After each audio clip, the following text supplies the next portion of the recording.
the beliefs that I'm going to share with you now, I'm limiting to the discussion of shaping your business success, specifically your sales success. Most business problems are personal problems masquerading as business problems.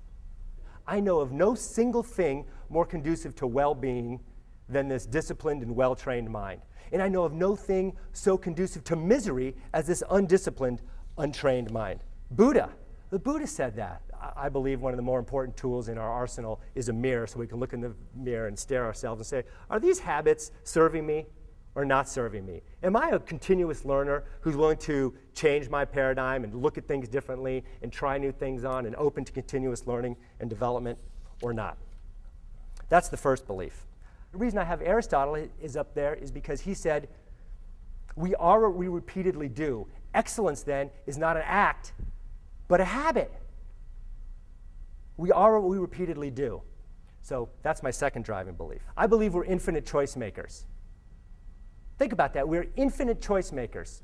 And the reason I have a picture of Stephen Covey up there is because he says that of all the 7 habits, the 7 habits of highly effective people, one of the common threads that runs through all of them is what he calls integrity in the moment of choice.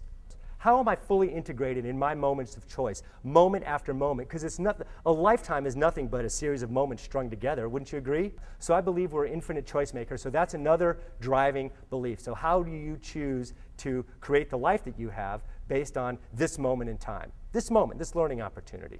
So Stephen Covey says that's one of the fundamental threads running through all 7 habits, and I believe it. I believe our inner world shapes our outer world, and that's a handy acronym that I came up with as a result of this study that I want you to take away with you. PTFAR, programming, thoughts, feelings, actions, results.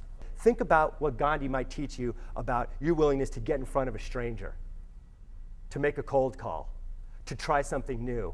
Negative thoughts, negative feelings about things suck more power from you than the original challenge that stimulated it. I really believe that's true. Think about the funks that you get into. Has anybody ever been in a sales slump here? Has anybody ever gotten hung up on or just feels like you're making call after call after call and people aren't returning your calls or they're not getting you through or you're bumping up against the same objection and you feel impotent in overcoming these objections? And that kind of feeds on itself. And it's really hard to get out of that.